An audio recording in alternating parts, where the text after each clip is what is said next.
En Estados Unidos es común que muchos pastores estén casados, divorciados, no 2, hasta 3 o 4 veces. Acá en Chile hemos tenido la experiencia de iglesias que se dividen por plata o por la propiedad del templo. Iglesias, bueno, de la prosperidad, que piden solo plata, que ya eso es un escándalo en sí mismo. Iglesias donde no hay disciplina. Y en barrios, por ejemplo, en algunas poblaciones, donde las mecheras visten al pastor. Y todo el mundo lo sabe. ¿No lo sabía usted? Es cierto. ¿Sabe lo que son las mecheras? Visten al pastor. ¿Para qué? Para que las bendiga. Porque son supersticiosos. Entonces, hay un problema en el mundo que es el testimonio de la iglesia. Nosotros somos eclesia. ¿Sabe lo que significa eclesia? Eclesia, las dos con K de kilo. En griego significa llamados fuera. La iglesia es eclesia. Somos sacados del mundo, apartados, significa santos, para Dios, para conocerlo, tener comunión con Él, para santificarnos, para ser como su Hijo Jesucristo.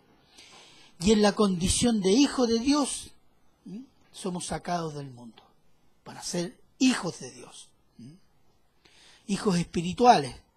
Y después somos enviados al mundo a hablar de nuestro Señor y Salvador, que es Cristo, para la gloria del Padre. Y hablamos con palabras y con los hechos de nuestra vida. Es decir, damos testimonio al mundo de la obra de Cristo en nosotros y glorificamos al Padre. El Señor Jesús, en la oración sacerdotal que está en Juan 17, dice: Padre, yo en ellos, tú en mí, para que sean perfectos en unidad, para que el mundo conozca que tú me enviaste y que los has amado a ellos como también a mí me has amado. Esto significa que la unidad y el amor son la base del testimonio del cristiano al mundo. La unidad en Cristo, la comunión con el Padre por medio de Cristo, y el amor de Cristo en nosotros. Entonces, la unidad y el amor son la base del testimonio del cristiano al mundo y es también su vida como eclesia. La vida interna. ¿En qué está basada? ¿En el amor? Y vamos a ver qué significa eso en la iglesia. El amor entre hermanos. Y la unidad y el amor nacen y crecen en la comunión con el Hijo y el Padre. No crece la unión y el amor no es carnal. Es el amor a Cristo y el amor de Cristo. La unidad en Cristo y la unidad con los hijos de Dios en Cristo. Estas dos cosas, ¿qué es lo que da? Lo da la comunión con Cristo, hermano. Una mala comunión habla de una mala relación entre hermanos. Una mala comunión con Cristo puede dar desamor, porque no se cultiva el amor que ha sido derramado en nuestros corazones.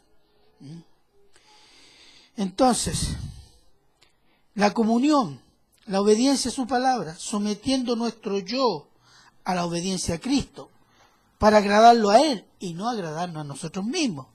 Creer en Cristo, ¿qué significa? Pensar como Cristo, sentir como Cristo, hablar como Cristo, vivir como Cristo. Y de Cristo somos, y eso expresado en todos los aspectos de nuestra vida.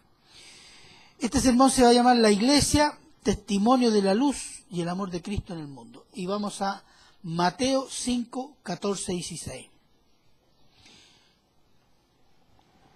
Mateo 5, 14 y 16. Dice: vosotros sois la luz del mundo. Una ciudad sentada sobre un monte no se puede esconder, ni se enciende una luz y se pone debajo de un almud, sino sobre el candelero, y alumbra a todos los que están en casa. Así alumbre vuestra luz delante de los hombres para que vean vuestras buenas obras y glorifiquen a vuestro Padre que está en los cielos. Ustedes, y esto dice a los cristianos, a todos los que creen en Cristo, del Antiguo y del Nuevo Testamento, ¿qué es lo que son? Ustedes son la luz del mundo. El mundo necesita luz espiritual. Y la única luz espiritual, ¿quién es? Cristo. Esa es la luz espiritual que el mundo necesita. Y nosotros somos la luz de este mundo. ¿Por qué? Porque nosotros estamos en la luz, que es Cristo. Dice Juan 1:4, en él estaba la vida y la vida era la luz de los hombres. Entonces la luz debe estar puesta en alto, dice. ¿Para qué? Como una ciudad. Una ciudad en un monte, todo el mundo la ve. Así debe estar puesta la luz.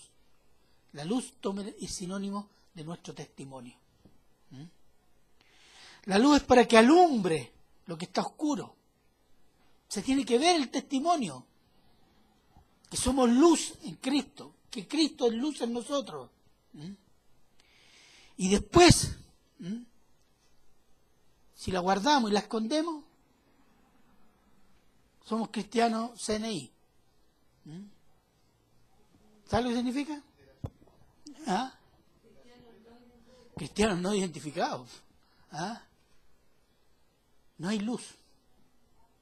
Los cristianos que sí calladitos. No.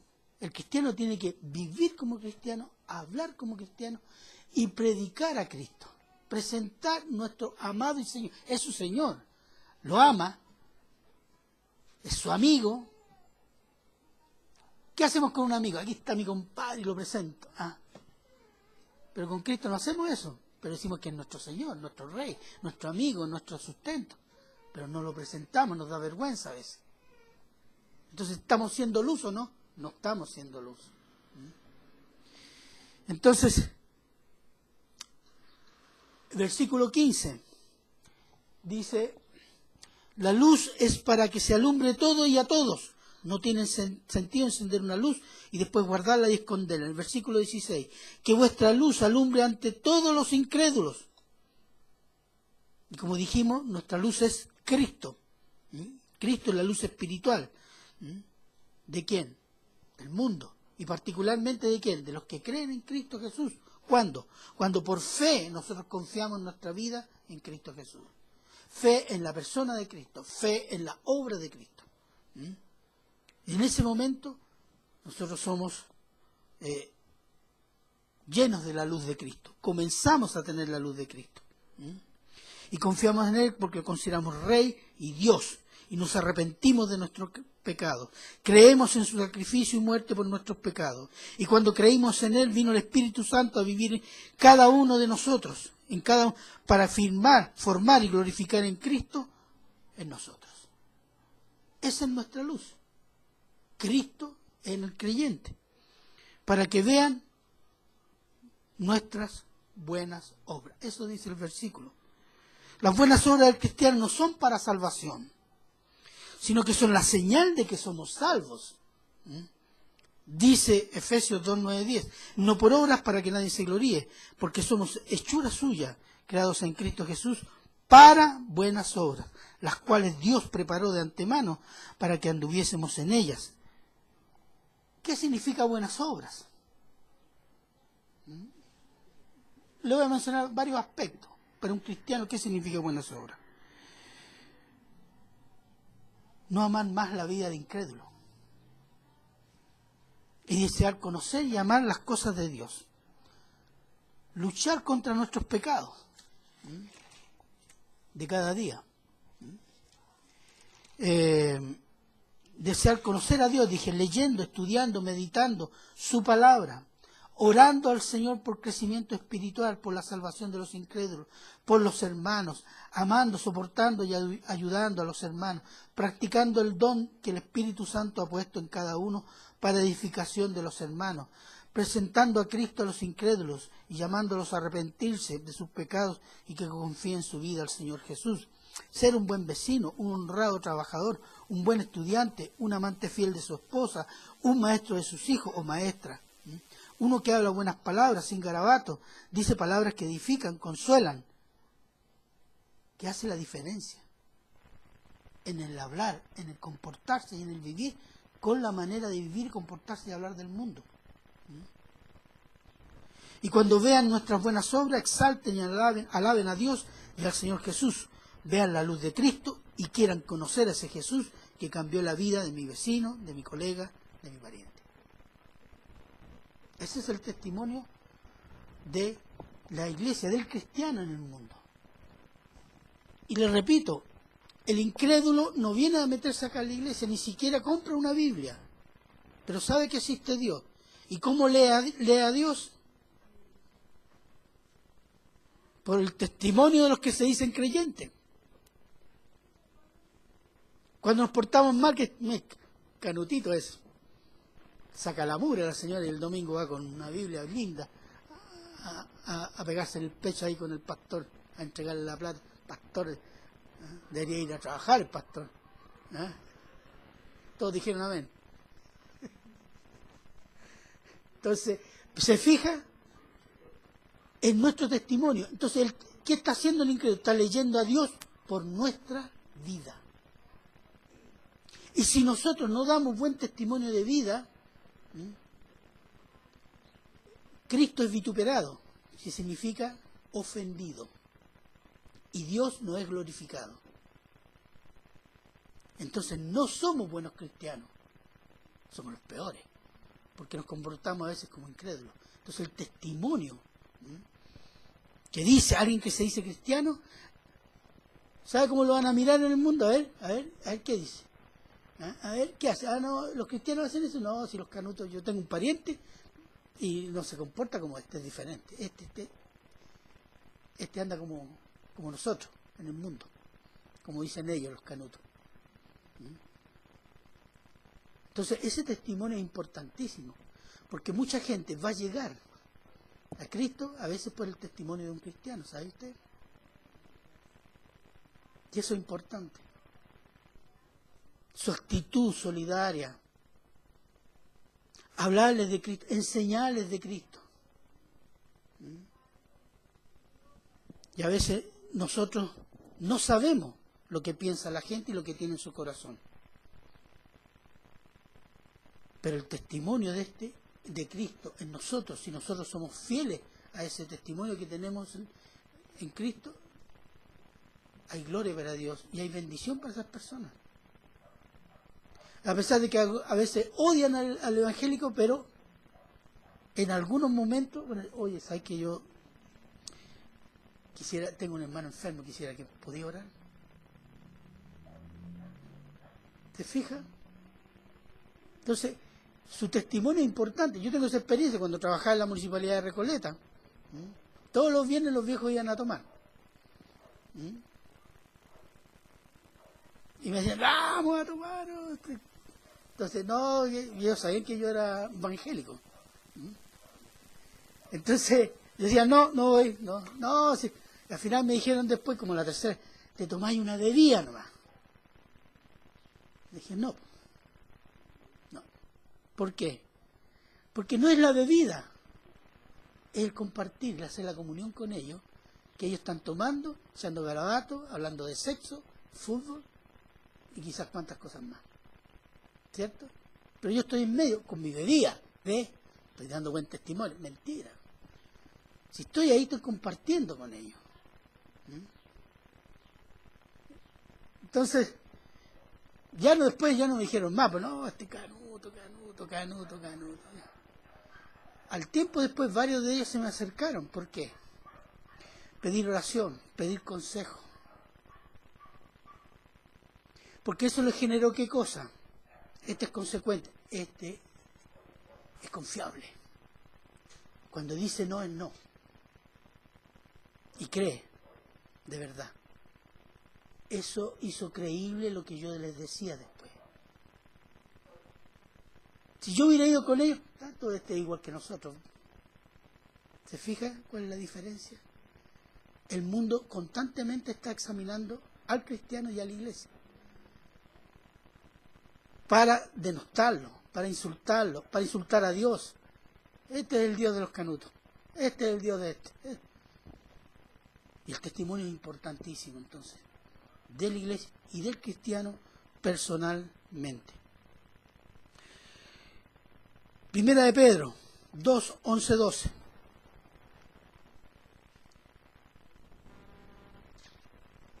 Aquí el apóstol Pedro también, en el mismo sentido del versículo anterior que menciona el Señor Jesús. Amados, yo os ruego como a extranjeros y peregrinos que os abstengáis de los deseos carnales que batallan contra el alma, manteniendo buena vuestra manera de vivir entre los gentiles, para que en lo que murmuran de vosotros como de malhechores glorifiquen a Dios en el día de la visitación, al considerar vuestras buenas obras. O sea, al considerar ¿qué cosa? Vuestro testimonio.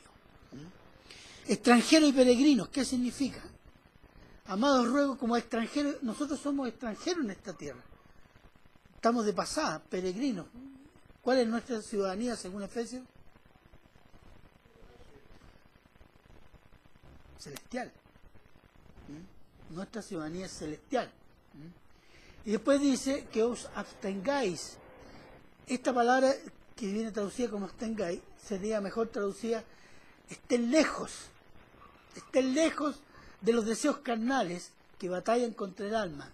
Porque los deseos carnales, ¿qué quieren? Hacernos caer de la santidad, hacernos caer en pecado y mantenernos en pecado. ¿Y qué dice después? Manteniendo vuestra manera, manteniendo buena vuestra manera de vivir entre los gentiles, en el mundo, con los incrédulos. La buena manera de vivir es vivir como Cristo quiere que vivamos, dando gloria a su nombre. Que lo que murmuran de vosotros como malhechores, bueno, a los cristianos siempre se los ha tratado de malhechores. En el tiempo romano, los cristianos eran ateos. ¿Por qué? Porque creían en un solo Dios. Y ellos eran politeístas. Y el colmo del ateísmo es creer en un solo Dios. Segundo, eran caníbales. ¿Por qué? Porque hacían una cena ahí donde se comían un niño. Y tercero, eran rebeldes. ¿Por qué? Porque no adoraban al emperador. Que había un rito obligatorio del Estado, donde en cada ciudad del Imperio Romano, ciertos periodos del año se adoraba y se exaltaba al emperador como Dios. Entonces son rebeldes, caníbales y ateos. Hoy día, ¿qué se dice de los cristianos? Ladrones, pastores que roban plata, hipócritas, se golpean el pecho, leen la Biblia y hacen lo que quieren. Se dicen muchas cosas. Muchas cosas. Durante el Vaticano se les llamaba herejes. Y así, hoy día los países comunistas los llaman, ¿cuántos se llaman estos? Opositores subversivos. Y los islámicos los llaman infieles, que hay que liquidarlos, etcétera. Entonces, cuando dice, glorifiquen a Dios en el día de la visitación, y aquí habla en dos sentidos. Cuando Dios visita el corazón del creyente por medio de Cristo. Y eso es para salvación. Entonces, cuando un cristiano, un incrédulo se convierte, ¿en qué se va a acordar? Del testimonio del vecino que era cristiano.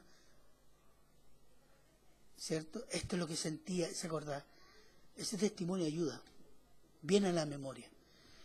Y la otra visitación es para juicio, delante del Señor. Y ahí se van a acordar de qué. Eso eran los cristianos y eso. Pero es juicio ya.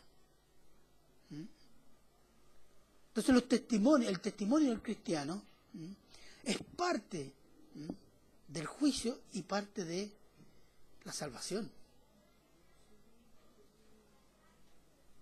Esa es la importancia de nuestro testimonio, a los ojos de Dios, A los ojos del mundo no.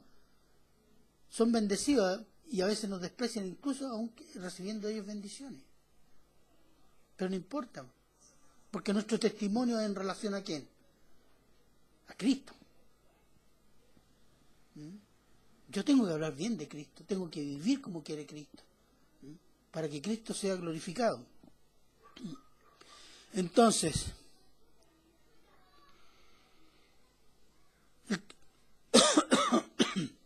el cristiano es cristiano las 24 horas del día, ¿cierto? Cuando está despierto, cuando duerme, en su casa, en la calle, en compañía, en soledad, en el trabajo, en su familia, en la iglesia. Pero la iglesia es fácil. Aquí yo, mire las caras, todos santos aquí. Mire las caras, ni una arruga aquí, todo más blanquito, con la Biblia, todo yéndose. Faltan las puras alitas nomás. Pero, ¿cierto? Perdón. En la iglesia es más o menos fácil llegar todos los domingos y nos vemos un rato, y ese rato estamos bajo control, entonces no hay problema. Pero a medida que convivimos en la iglesia con el tiempo, vamos conociéndonos, nuestras fortalezas y nuestras debilidades. Y ahí comienza otro tipo de problema. Conocemos al hermano débil y al hermano fuerte, el hermano nuevo y el hermano maduro, el hermano que tiene dificultad y el que tiene menos dificultad. Entonces, hermanos que tienen seria dificultad en su vida cristiana, otros todavía conservan hábitos pecaminosos que consideran como poca cosa. Otros tienen poca consideración o dificultad por la lectura bíblica. Otros oran solo cuando están en dificultades. Otros tienen prejuicios que consideran pecado. En definitiva, es lo que la Biblia llama el hermano débil. Y es débil por muchas razones. Además de nuevo. Porque uno nuevo es como un bebé. Un bebé es frágil. Gracias, hermano. Y una razón, por la debilidad de su comunión con Cristo.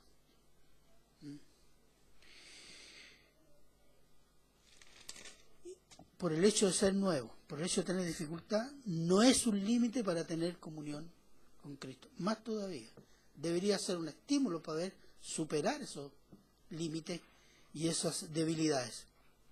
El crecimiento de la vida espiritual del hermano débil, y note esto, hermano, es responsabilidad del hermano maduro, además del pastor. Porque el hermano débil y el hermano nuevo, ¿cuáles son sus referencias en una comunidad de fe? Los hermanos maduros y el pastor. Y a veces observa cómo estos hermanos se relacionan con el pastor.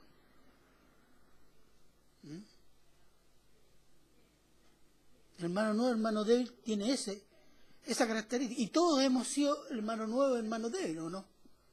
O nacimos fuertes espiritualmente, nacimos cristianos. Nada, son una manga de pecadores, éramos todos. Entonces el crecimiento es importante. Y la responsabilidad de ese crecimiento del hermano débil sí es del pastor, pero también del hermano maduro, del hermano fuerte. ¿Por medio de qué? De dos cosas, la enseñanza de la palabra y el testimonio de vida del hermano fuerte. Romanos 14:1.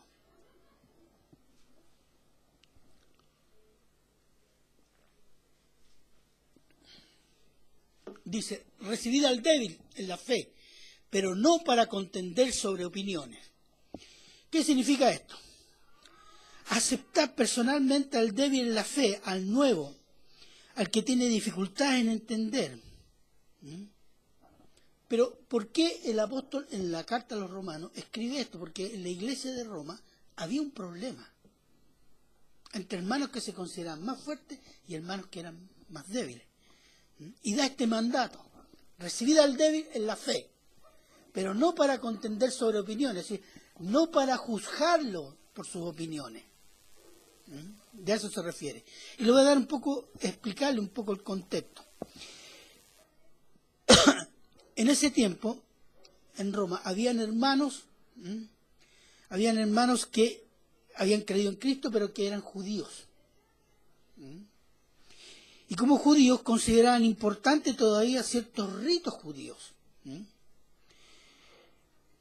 O otro tipo de hermano, el hermano que había creído en Cristo, pero venía de cultos paganos, idolátricos, donde se comía carne consagrada a los ídolos. Y ahora el hermano sabe que eso es pecado contra Dios.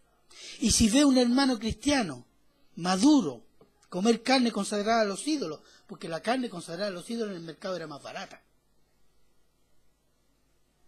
y por eso la gente la compraba, a veces no por cuestiones de religión, sino porque era la más barata, quien se escandalizaría y violaría su conciencia, porque si un hermano que viene de esa experiencia y ve a uno, no sé, un hermano que es líder, que es el diácono, y comiendo eso, ¿hasta dónde me metí? Si aquí hacen lo mismo que allá, ¿se fija? Él no entiende una cosa. El cristiano maduro tiene razón, ¿sabe por qué? Porque los ídolos son nada y en Cristo tenemos libertad de conciencia para obrar según la palabra. Porque yo no creo en los ídolos son nada, dice el apóstol Pablo.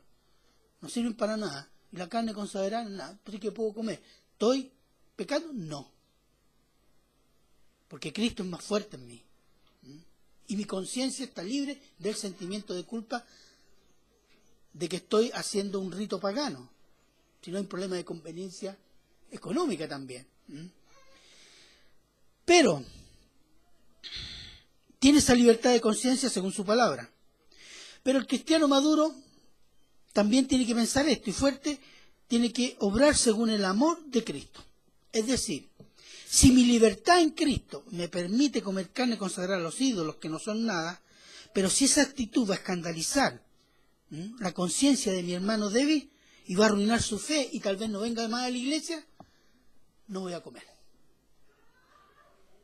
Por amor a él, voy a gastar más plata y voy a comer carne no consagrada. Ahí está el amor.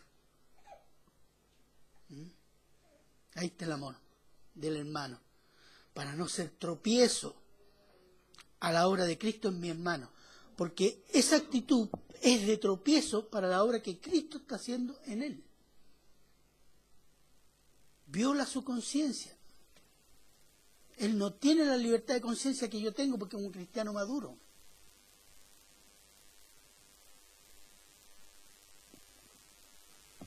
Entonces, veamos el otro caso, del hermano que venía del judaísmo y conservaba ritos judíos. El hermano fuerte, maduro, podría legítimamente decirle, mira, hermanito, es tiempo de la gracia, la ley mosaica se acabó, así que si tú seguís con esto, estáis mal, pues cabrón, estáis mal, hermano. ¿Es correcto eso? La actitud es incorrecta, el principio es correcto. Se puede decir la verdad sin amor. Ese es el caso de una verdad sin amor. ¿Qué tiene que hacer el hermano maduro? Hermano, ¿te puedo enseñar una cosa, lo que dice la Biblia? Escucha, mira, y se lo enseña. Punto.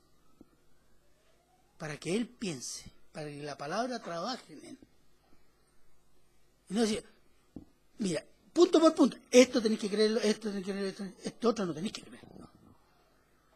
Y después de enseñarle amorosamente, usted ora fervorosamente por él. Pero ¿qué más le va a enseñar a ese hermano? El ejemplo del hermano maduro. Y como el Señor tiene un trato personal con cada individuo, con cada hijo, con cada creyente. Tenemos dones, tenemos el Espíritu Santo, tenemos el mismo Padre, tenemos un mismo bautismo, por eso que vamos a bautizar. Pero cada uno es diferente y el Señor tiene un trato diferente. Y el crecimiento de cada uno es a un ritmo diferente. Es como una mamá que tiene varios hijos, todos los hijos son diferentes, ¿no? Unos crecen más, a unos les cuesta más, otros son más silenciosos, otros más extrovertidos, etc. Dios nos trata así. Y con cada uno tiene un trato personificado. Por eso somos hijos. Por eso Dios no tiene sobrinos. Todos son hijos. Si no es hijo, no es nada. Entonces, eso es el hermano fuerte, actuar en el amor de Cristo, en vez de juzgar, y en este caso sería polemizar o condenar al hermano diciendo, está mal este hermanito, falta mucho.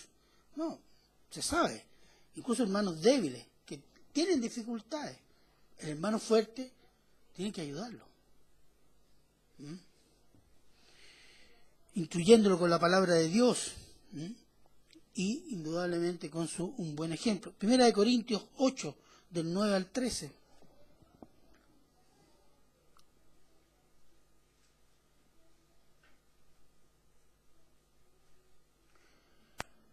Aquí está, todo lo que hemos comentado está aquí en este pasaje, en la iglesia de Corinto, que también había este problema. Pero mirad que esta libertad vuestra no venga a ser tropezadero o escándalo para los débiles, porque si alguno te ve a ti que tienes conocimiento sentado a la mesa en un lugar de ídolo, la conciencia de aquel que es débil no será estimulada a comer de lo sacrificado a los ídolos, y por el conocimiento tuyo se perderá el hermano débil, porque en Cristo murió. Fíjese las dimensiones de este problema. De esta manera, pues, pecando contra los hermanos e hiriendo su débil conciencia, contra Cristo pecáis. Esa es la gravedad del asunto. Por lo cual, si la comida le es a mi hermano ocasión de caer, no comeré carne, jamás, para no poner tropiezo a mi hermano. Si hay algo que mi hermano le va a producir, mire, dificultades, no lo voy a hacer. Puede ser bíblico incluso. Y puede ser que yo lo hago con la buena intención en el amor de Cristo. Pero si el hermano le va a producir problemas, no lo voy a hacer. Y lo voy a ayudar a crecer. Romanos 14, 13. Así que ya no nos condenemos, eso significa juzguemos. Ya no nos condenemos más los unos a los otros, sino más bien decidí no poner tropiezo u ocasión de caer al hermano.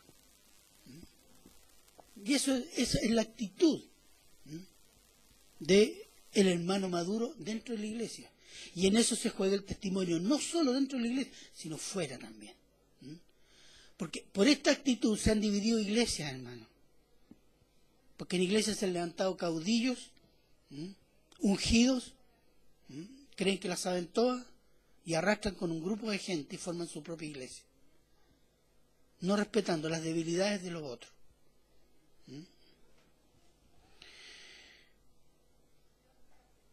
Ahora, distinto es cuando una de estas prácticas se transforma en habitual, o es pecado o es doctrina.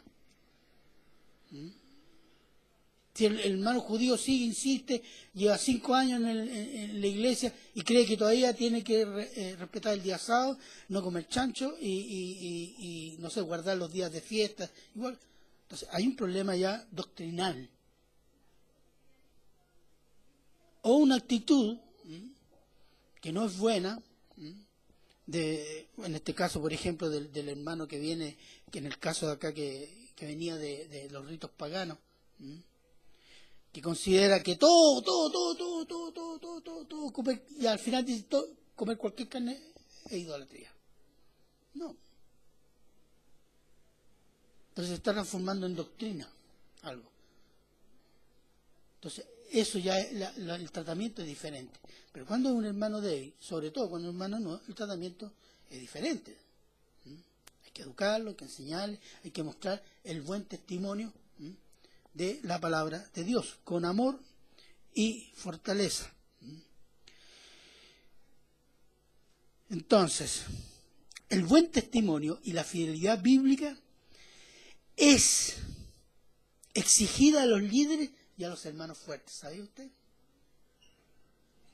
Usted que le gusta coordinar, usted que le gusta dirigir, usted que le gusta estar en el grupo mujer, usted que le gusta dirigir la alabanza, otro la evangelización, que son líderes. El pueblo le exige fidelidad bíblica. Les exige eso. Sobre todo los que llevan tiempo en la vida cristiana y conocen mucha Biblia. Instintivamente uno dice, le exige más o espera más de ellos, ¿cierto? Y es justo. Entonces el hermano fuerte tiene que considerar esos aspectos. El hermano maduro. Romanos 15, 1, 2.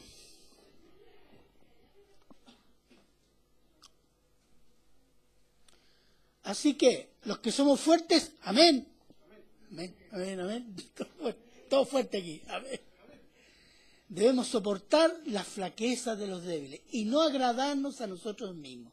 Cada uno de nosotros agrade a su prójimo en lo que es bueno para edificación. Y esta es una actitud, yo diría, de ternura espiritual incluso. Agradar al hermano, no ponerle tropiezo, ayudarlo. ¿Qué significa agradarse a sí mismo? Yo voy a poner un ejemplo. Cuando estudiaba, no hace cuánto tiempo, no, estudiaba en la facultad, los internos, una vez dijimos, hagamos en invierno, una carnecita a la cacerola. Ya, pues. Entonces uno dijo, y compraba un vinito. Ya, pues. Pero un hermano dijo, ¿hay alguien que tenga problemas con el vino? Sí, dijo un hermano, yo tengo problemas. Podríamos haber dicho dos cosas, pero hermano, ¿cuánto va a ser? Casi medio vaso para cada uno. ¿Qué más? Si no nos vamos a emborrachar. Nosotros no queremos emborracharnos, hermano. Y la Biblia no dice, no prohíbe el vino, sin moderación. O la otra, si le hace problema a mi hermano, comemos sin vino. ¿Se fija? Y eso se hizo. Pura bebidita y agüita, etcétera. Lo pasamos re bien, sí. Pero esa es la actitud. Porque agradarme a mí mismo sería decir, mostrarle bíblicamente, decir, y yo quiero darme ese gusto. Entonces no estoy pensando en el amor de Cristo por ese hermano. Estoy pensando en mi persona. Es una actitud soberbia. De creerse superior espiritualmente al hermano débil. Y eso puede quebrar un hermano. Por eso dijo en el versículo antes, es pecado contra Cristo.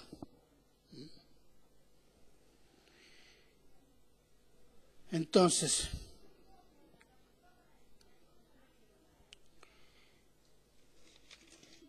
terminando con la cena, como el objetivo era tener comunión, y no agradarse a sí mismo porque tener vino a mí me interesa y me da más felicidad y rico para la carne, eso es agradarse a sí mismo.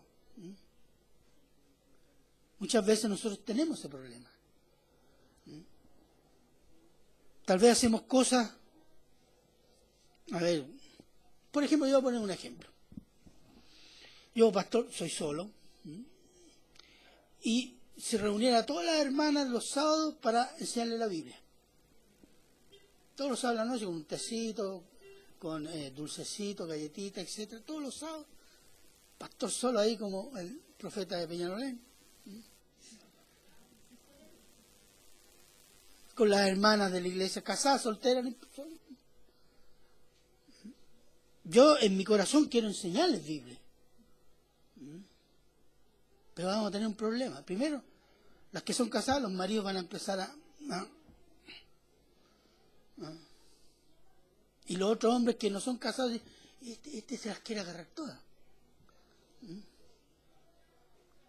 Se ve mala, ¿cierto? Pero mi intención no es mala. Si yo quiero enseñar Biblia, ustedes tienen prejuicios.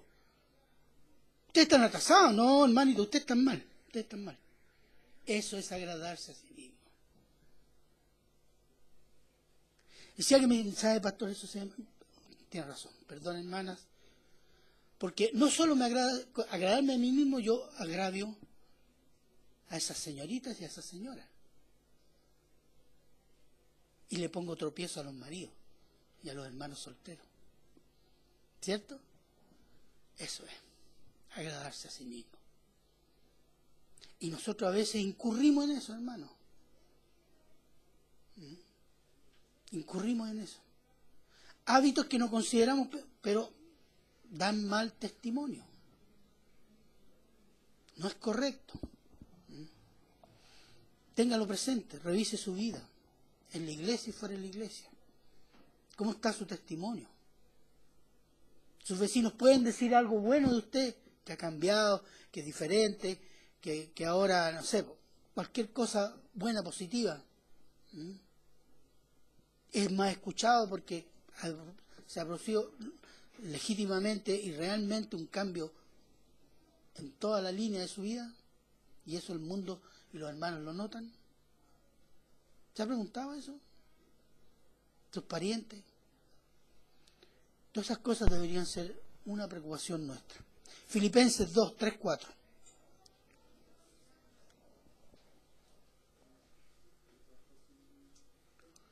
No hagáis nada por contienda, es decir, por discusión, por debate, o por vanagloria, es decir, gloria vacía, o propia gloria.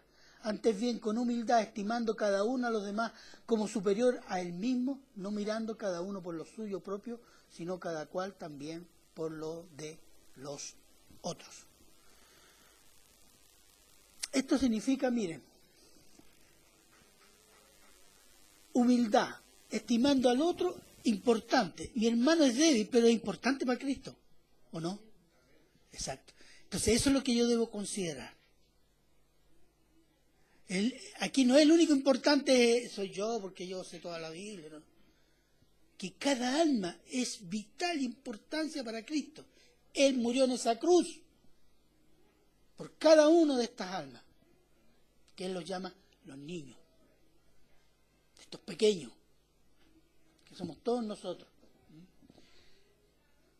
Y el más fuerte debe estimarlo como superior a él mismo, no mirando cada uno por lo suyo, no por su propia vanagloria, no por su propio prestigio espiritual, para mostrar que es espiritual, no, sino cada uno, sino mirando, no mirando cada uno por lo suyo propio, sino cada cual también por lo de los otros, por la debilidad del otro, por la necesidad del otro. Atento a ayudar al hermano. Esa es la vida del cristiano dentro de la iglesia. Y el ejemplo es Cristo. Perdón, vamos a otro versículo, 1 Corintios 13:2. Si tuviese profecía y entendiese todos los misterios y toda ciencia y tuviese toda la fe de tal manera que trasladase los montes y supiera toda la Biblia en hebreo, arameo, griego, etc., y no tengo amor, no tengo nada, porque no tengo el amor de Cristo. No doy testimonio a mi hermano del amor de Cristo. Puedo saber muchas cosas, muchas verdades, pero sin amor, las verdades pueden matar. ¿Hay verdades que matan? Sí. Filipenses 2, 5, 8. Ahí el ejemplo es Cristo. Haya pues en vosotros este sentir que hubo también en Cristo Jesús, el cual siendo en forma de Dios, no estimó ser igual a Dios como cosa que aferrarse. Cristo vino como hombre, sufrió como hombre, hubo penurias como hombre, y murió como muere cualquier hombre en una cruz, sufriendo, agonizando de una forma terrible. Pero él era Dios y podía haber apelado a eso. No haber pasado hambre, no haberse cansado, no haber llegado a la cruz, no haber sentido nada, haber hecho cualquier milagro. Pero se humilló y se despojó a sí mismo ¿de qué? No se despojó de ser Dios, seguía siendo Dios. No usó los atributos, no se aferró a sus atributos de Dios para pasar mejor el periodo en la tierra y en la cruz. Tomando forma de siervo, de esclavo. Y esto significa de hombre. Nosotros somos esclavos. Y estando en la condición de esclavo, se humilló a sí mismo, haciendo obediente hasta la muerte de cruz. Ese es nuestro ejemplo.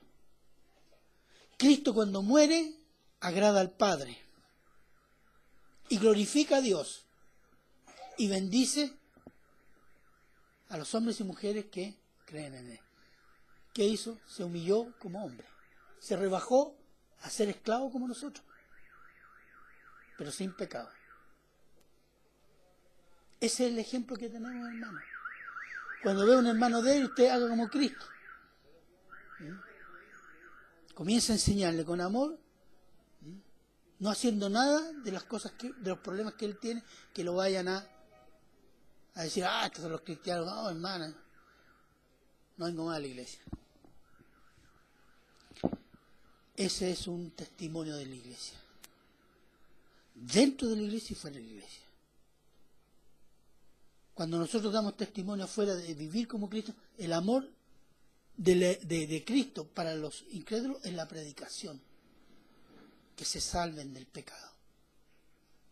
Y en la iglesia es el amor entre hermanos, ayudándose unos a otros. El hermano fuerte con el hermano débil. Siempre va uno más fuerte y otro más débil. El más fuerte no quiere decir que es el más fuerte de todo. Siempre va a tener una debilidad, porque somos seres humanos, no ángeles ni dioses.